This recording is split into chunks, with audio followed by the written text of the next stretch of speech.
On this episode, we have with us Dr. Will Ramey, and he talks with us about toxic leadership. He recently did his dissertation on this subject, and so he is, without a doubt, a subject matter expert on this topic. And so we explore what it is, we talk about what happens in an environment where this is present, and Will also share some insights with us about what to do if we are experiencing that. And I think you'll be shocked to find out that there's more that you can do besides just look for the door. So let me share with you a little bit more about Dr. Will Ramey. Will was raised in Northeast Ohio. He joined the Army when he was 17.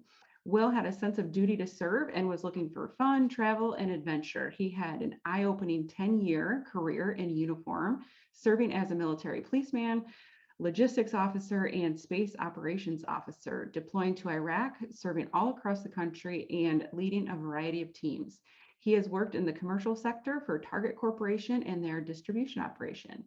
He has been an adjunct professor at Wilkes University. Will currently serves as a Department of Army civilian. He is entering into entrepreneurship as leadership development coach, trainer, a speaker, and author. His 22 years in leadership positions have been a thorough experiential education and influence, perspective, and lifelong learning. Will was fortunate to continue his education along the way, completing his undergrad work in criminal justice, his graduate work in business administration, and his doctoral work in business administration with a focus on leadership and organizational behavior. He loves working with ambitious, driven people and helping others achieve their goals. He understands the high impact that leaders have on people. He wants to help others become the best leaders they can so we can achieve success together and leave organizations better than we found them. Enjoy this episode with Dr. Will Ramey. All right. Well, on this episode of Supporting Leaders, we have with us Dr. Will Ramey, and that is a new title for you. How does it feel to like officially be called Dr. Will, Dr. Ramey? Yeah, I still look for somebody else when someone says that, but it brings a smile to my face every time I hear it. For now, yeah, it's an honor. Yeah. So, Will, before we get going with some questions, we have, this is going to be a really good episode. I have been telling some of my friends that I was going to interview you, and they're already like, tell me when it's up because I want to listen to this. So the topic itself, that we're going to talk a little bit about toxic leadership is fascinating to people. Most people I think have had some experience, but before we go there, tell us a little bit about you. Yeah. So, first, Lisa, thank you for the opportunity. I really am excited to be on the show here and just share what I've learned and share my story. My professional experiences include time in the U.S. Army. 17, I enlisted in the Ohio Army National Guard and spent time there as I was going through college. When I went through college, I graduated with a criminal justice degree and then was commissioned as a second lieutenant in the Army in the Ordnance Corps. I spent time on active duty at Fort Irwin, California. I deployed to Fob Spiker, Iraq in 2005. I've spent time in the military at Fort Carson, Colorado, at Cheyenne Mountain Air Force Station, at Peterson Air Force Base in Colorado Springs, at Fort Bliss, Texas. And I did small team leadership, unit size leadership there. I spent time in the corporate sector working for Target Corporation and their distribution network. And most recently, I'm a Department of Army civilian that works at Toby Hanna Army Depot, which is a organic industrial base that does depot maintenance. So my career has been spent leading teams and leading people, which is just for me is a big honor to be able to do to be able to bring people together and accomplish a set goal and continue to serve the nation and see what we do here. And then as my career progressed, my education has helped myself balance out with that as well. 2009 timeframe, I completed my master's in business administration from Webster University, and then most recently, I completed the doctorate of business administration through Drexel University's LeBeau College of Business and their executive education program. And that work focused on how to prevent the trickle down effect of abusive supervision. Excuse me. It was interesting to me to dive into that because all of the leadership training, I've been on to leadership schools in the Army. I've been to leadership training in the civilian side, in the commercial sector. talks about, what works well and what right looks like, and here's what right looks like: empowering leadership and transformational leadership and charismatic leadership. And okay, we have a picture of what right looks like, but when I was going through the program there, it struck me, one study just recently came out, kind of solidified it. 75% of workers from a McKinsey study rated the relationship they have with their boss as less than ideal, and that was a top factor in their employee satisfaction. So if we have all this information about what good leadership, what right leadership looks like, then why is it that people don't have a solid relationship with their boss? And what I started to uncover was, there's a darker side to leadership. When we think about leadership in terms of influence and behavior in the workplace, how do you get things done? Not every leader uses constructive behaviors to influence their team and to accomplish their task and mission. Some leaders, fall into this darker side and use these destructive behaviors. So I really wanted to dive in and kind of explore that realm a little bit to help bring an awareness to it, and see if there's anything that can be done to course correct that leader, and to help employees that may be working for a toxic leader make their work environment better. So you said abusive leadership, and I think I used the term toxic leadership. So are those two different things? And what's the difference? Yeah. So what I came across through my research, and Dr. Mary Maritz from Drexel was on my committee, and she's a subject matter expert in abusive supervision.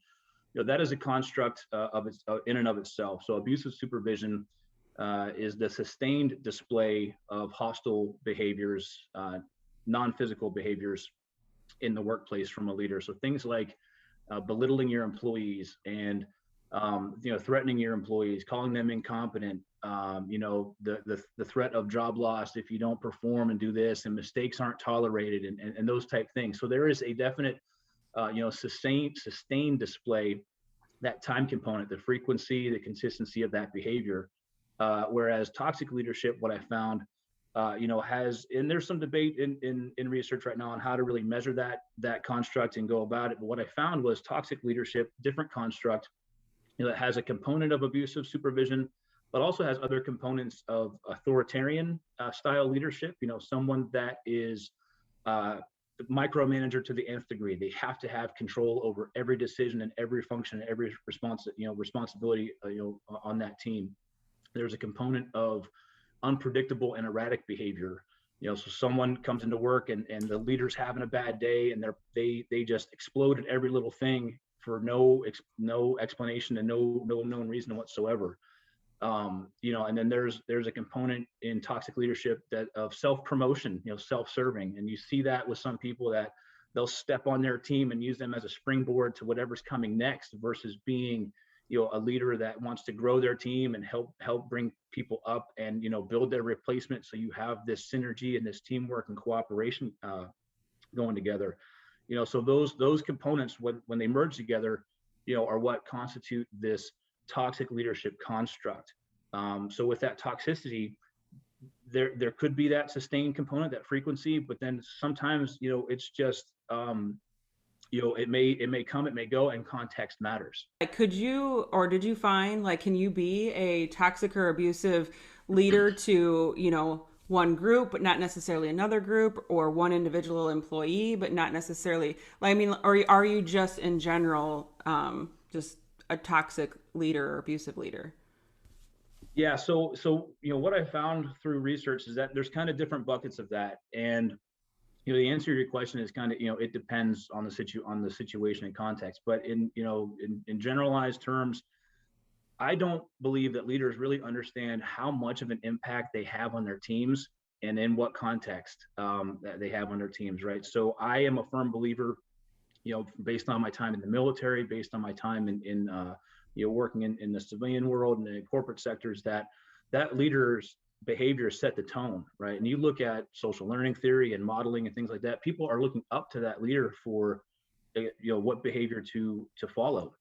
So, if someone isn't not only self-aware, but also other aware of the impact that they have on their team members, you can be floating in and out of that toxic leadership construct and not even be aware of it. So in one context, if your behaviors are predictable and you're having a good day and you're praising your team, right, things are going well. But in a different context, if you let something, upset and bother you and bring you down, or if something changes in your work life or your career, and then that changes your behavior and the impact you have on your team, that toxicity can come through, and you may not realize it if you don't realize the impact that you have on your team. So there's a lot of research that still needs to be done to talk through frequency, consistency of behavior, level of toxicity, if you will. And one thing I came across through the readings and research was intent. So intent matters as well. If you are a leader and your intention is to deliberately bring down the organization and sabotage somebody else, and you're acting in that manner, then yeah, you're most likely a toxic leader across the board, no matter what context you're in. Your intent could be, boy, I'm not competent in this area, and I just want to cover up my incompetence so nobody sees my mistakes, and you're putting up that shield around you. Well, your behaviors, that impact could be toxic to your team, but you aren't doing it out of ill intent. You're doing it to self-preserve and persevere, but the impact is still the same on your team. I mean, like, what are things that we can all do to take that temperature and know, like, what kind of a leader am I being right now? Yeah, so that openness to feedback is one, and that's one of the things. When I looked at how do subordinates cope with working for a toxic leader, is bringing that awareness to it. So if you're a leader and you're thinking, boy, are you stepping into that? So a few things that you can look at. One, is your team bringing you problems, and are they framing them well, right? So if your team is they stop bringing you problems, that you may have an approachability issue. Step back and ask yourself why. Is it because, hey, you know what, I've seen that in place. What mood is the boss in today? Not good. I'm going to wait a few days before I tell them about this then, because I don't want to be the one to catch their wrath, right? Or hey, attrition rates. If you start seeing your team and you're seeing people leave your team, that's a chance for you to reflect as well, right? Because what we see is people that work for an abusive supervisor or a toxic leader, we see higher attrition rates within that organization, within that team. But you have to be open, and willing to hear the feedback from your team. So if you hold, and it's difficult to pull that from your team to begin with, but if you recognize that you have a problem, some things that you can do, talk through. One of the things that I do in my team with my one-on-one sessions is I always give an opportunity to ask, what do you need me to start doing more of? What do you need me to stop doing immediately? And what do you need me to continue doing to help you be successful? And sometimes I've had that come back where that feedback was, I need you to give me a little bit more room to maneuver. You're being, too close on watching this. And, you came in, to cut off a conversation and answered a question for me. Right. So they're looking at that as that I was dipping into that authoritarian style, but my intentions were, I wanted to protect this person in this conversation, because I felt that it was going south, and we had two levels of leadership there, and I was really just trying to step in to shield them from something bad. But in their mind, I wasn't giving them an opportunity to grow. So I was open enough to ask that question and get that feedback. So when you look at, is your team communicating with you differently? Is your team leaving? Is your team giving you half information? Do they are they avoiding seeing you? When you come around, is it very much just business as usual conversations, performance, and you're getting short? Those are all kind of indicators of, hey, something's not right in the work environment, and let me see if I can ask why. Another thing that I've seen that works very well is go to a peer. And this is one of the things that will help with subordinates and teams that are working for a toxic leader. But it's also a good self-check mechanism for you as a leader within your team, is go to a peer, ask about performance. Better yet, preemptively stage that. So what I'll do at work, I have a very close a friend there that I trust. If I know we're going into a difficult conversation or a difficult decision, I'll ask for that feedback on performance. So when I go to them with that situation, I'll ask, hey, here's what I said. Here's how I said it. Am I out of line? but I've handled it differently. But you got to be willing to take that feedback, in order to drive change. That's so good. I feel like we could do a whole podcast just on feedback. But I do have a logistics question for you on that. How often do you meet with your the staff that you directly supervise? As I love those three questions, and so I'm just curious. Like how frequently are you checking in and getting that feedback? Yeah, so the informal stuff is daily, right? So we try to work in this continuous improvement and relational dynamics, just as a natural part of our operation. But we have at work monthly one-on-one. So once a month we'll sit down in the office, or we'll go for a walk, right? We'll get out from behind the desk and we'll go Yeah. out and walk. I've used that technique before because it really takes that formal structure out, and it lets people be more comfortable with talking about things. It's always in an area where you're not going to get interrupted. And I always typically start with, how are you? How's your family? How's the kids? Those type things to make the conversation about relationships and that connection, so that people can feel comfortable giving that feedback, that upward feedback. And it's not easy to do. I had a hard time with that when I left the Army. The first boss I worked for at Target, was similar age to me. And I was all about, at that time, performance. Here's my team's outperforming the standard numbers. Why do I need to give you feedback up? That's not how it works. Organizations are top-down organizations, and we move out. But what I found was, it's that power of, hey, you got to understand what's going on up top. And that leader's trying to get better as well. He's not just trying to make me better. He was trying to make himself better, which then spreads across the organization. So, being comfortable giving that upward feedback is something, it's a very powerful tool, as a junior leader, as a team member.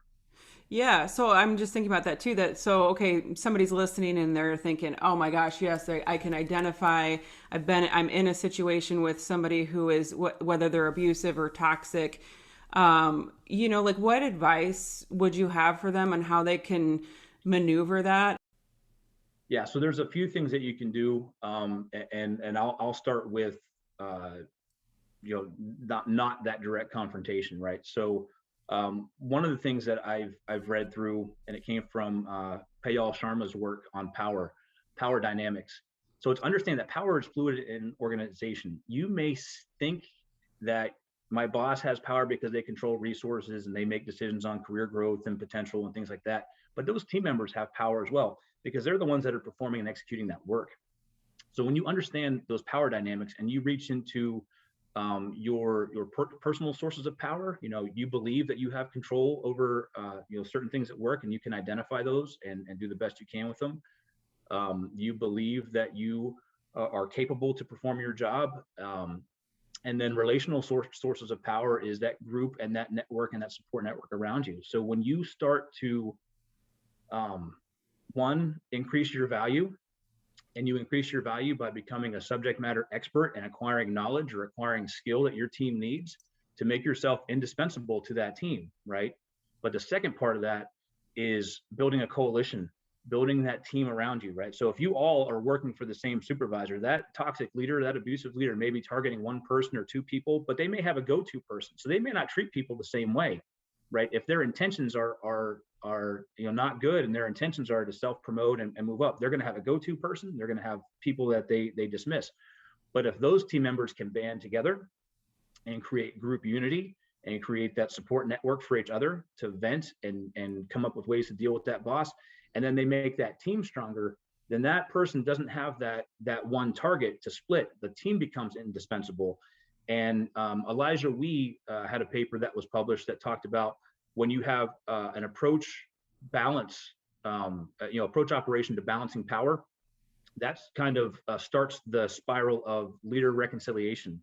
Boy, I really need my team as much as they need me. And when that power is kind of symmetrical, then the abuse or the toxic behavior starts to go down because you're self-knit. So find those people out there that you can trust, open up to those people, and be able to gain perspective, and then really bridge the gap of, we're in this together. If you acquire knowledge and a new skill, share it with your team members, or find a complementary skill that they can have to be stronger. So that's one way, is understanding that power balance and becoming more powerful in the workplace. Another one is that proactive coping. So when I talk about proactive coping, what I'm really looking at is, how do you approach challenging situations, workplace stressors? Do you approach workplace stressors as a threat to me and a threat to my ability to achieve and grow and overcome obstacles, or do you approach those as a challenge, to you? And okay, if it's a challenge to me, what do I need to do to overcome that? So I start building my resources up. My resources could be knowledge acquiring, skill building, support network, right? So you start getting ahead of, well, how did my boss react to this last time? What didn't go well? How can I make it better? And you start looking at things in the view of being able to learn, to gain competency, to master skills. So it's a learning goal orientation on top of a challenge, appraisal of that stress in the workplace. And then you're using your resources, your peers, those around you, to really build that strong foundation for you to go in and overcome that one person that you need to neutralize there. So when you look at coalition building, team building, increasing value, proactive coping, and then you can get to the point of direct upward feedback, right? Because now you have a base of people around you, and it may not be one person, it may be a team of people that come together to address, hey, do you realize, boss, when you do this, it doesn't make me work any harder, it doesn't make us work any better together, it takes us time to recover from this. If you did that instead, we'd be much better off, right? So you have the power in numbers, versus just one person trying to fight a fight, and you have individual people trying to push back against this person. So those are ways that people at work can really think about and better their situation and better their environment. What you can't do, you can't change that person, but you can use your influence, and that influence goes multiple directions within the workplace and those work dynamics. So there is hope out there. You don't have to just look for a different job. Proactively cope with a situation, get ahead of it. If you can, start working on that mindset plasticity. I heard that from earlier podcasts that you had. Shape how your mind views the workplace, and then find out how that's going to best work for you.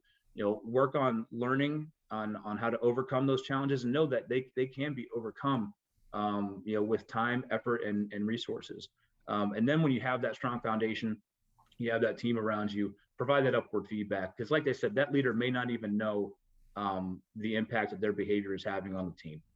Yeah, I'm so glad that you shared that, because we probably all know people who have experienced toxic or abusive leadership, and that is the only option that's explored is how can I leave? And then I think sometimes some people find themselves in situations where they're constantly job hopping because it's like from one toxic leader to the next. And so I think you even use the word, I think that gives people hope that, like, okay, if I'm in this situation, there's some things that I could work out and try before it really comes to that. But with that being said, I do want to ask you about, like, well, what's the impact of a toxic or abusive leader? So, obviously I would think work production might not be that great, but I'm sure your study kind of dove into this. What are some of the impacts that can have? Yeah, so outcomes there's a ton of negative outcomes at the individual level. There is well-being, physical health, family health has been linked to people that work for a toxic leader. They bring it home, they carry it with them, and it erodes at their health. Individuals with inside an organization, what we see are things like workplace deviance goes up, taking extra time to do a task that doesn't take you as long, taking extra long breaks and lunches, the time you spend talking to peers about what just happened. Did you see what just happened in the boardroom? I can't believe that happened to me. Or I can't believe, did you see this? The boss is really teed up on John this week. I can't believe that just happened. You spend that time talking about that versus being productive. And that can actually, workplace deviance can actually get worse to, you pass that down along to your team because you see that's the way that the leader above you lead, and then you lead the same way because it's an acceptable form of leadership from what you've seen. So it just breeds, that toxicity kind of just breeds that.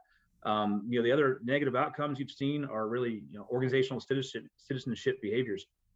Our team members really going above and beyond? Are they banding together to get the most out of the workday? And a few reports that I've seen, national level, global level studies. 2017 report stated that it cost about $15,000 to replace an employee that has left your organization based on a median salary of $45,000. So think about that power shift. That employee leaving feels powerful for having done something about it. That toxic boss that keeps losing people is costing the company money every time they have to replace somebody. And they probably feel powerless because they don't know how to keep their team members because they need to look within. Another study, it was done around 2014 timeframe, workplace bullying study, associated a cost of $28 billion annually for U.S. companies associated with abusive supervision based on increased healthcare cost, lost time, lost productivity, more time having employee services and people like that come in, to deal with that situation. So individual level impacts, organizational level it impacts. And one thing I found interesting was that, especially in bigger companies that have multi-layered or multi-tiered organizational structures, that toxic leader may be getting overlooked because of the results that they're able to achieve. So if they're a toxic leader and they're still achieving good results, they're probably a little bit more politically savvy. They know how to lead or how to deal with their supervisors and up, but they treat their team poorly. But if they're getting results, and that's all that top line supervisor sees is, well, Will's team is knocking it out of the park again this quarter. Keep the good job up, keep the numbers coming. If they don't take time to dive into not just the results, but how those results were achieved. And that's where I think, interpersonal relationships, leadership, behavior, and impact it's not just important that you get a result, but it's important that you understand how that result was achieved through teamwork, team dynamics, and leadership behaviors. Yeah, I'm just thinking, to get to a spot where you are toxic or abusive, I'm thinking you might not be very self-aware. And so my question for you, is there really hope for that person to change? And maybe I'm asking. I'll fall back onto something that I did come across recently, and I believe it was a 2020 study that was released, and it talked about, again, intention, right? So if you are made aware of a toxic leader's behavior from a subordinate, I think that one thing that you need to do as their boss is to find out intention, frequency of behavior, and consistency of that behavior, right? So if that person doesn't realize that they're doing something, bringing it to light may change that. I was having a conversation with somebody a few weeks ago at work, talking about my research, and the conversation was going very, very well at first, and it was getting a lot of good energy and pushback, and the person's body manners, body language and manners was pushing and in your face and escalated, raised tone, and we're going back and forth. And I told the person, I said, hey, time out for a second. I said, when we look at making somebody feel belittled or hovering and dangling power over them, when you're having a conversation with your subordinate, if you're having it in the same way as you're having it with me, that subordinate looks at that power dynamic differently. This is what we're talking about. So you have to and immediately it was a situation where that person stepped back for a second and had that I think that light bulb moment where it became real for them. But the courage to have that straight talk came from a peer. And that's something that I think that we can do, is when you hear this from different angles, it about behavior and feedback at work, it hits you differently. If it's coming from your boss, probably pretty important for you to work on, right? Because they're the ones that in that power dynamic that may have those resources over you. If it comes from a peer that you trust and work well with, it works. If it comes from a subordinate, sometimes it tends to get dismissed. Yeah. And this is just based on my observations in work, not something I've seen through research, is that, well, they're just upset because I'm holding them accountable. Well, they're just upset because I'm pushing them to do more. Are they? Did you ask them why that was? Right. So I think sometimes that feedback from the bottom up does get dismissed. But if we can start, matching that feedback from peers, subordinates, and your own supervisor, if you're open to change, then you'll do that, right? So you have to ask yourself, do you believe that you need to change and you need to adapt? And I think that's where it starts. If you're not, then it's going to be a tough road for you, along the way. Yes.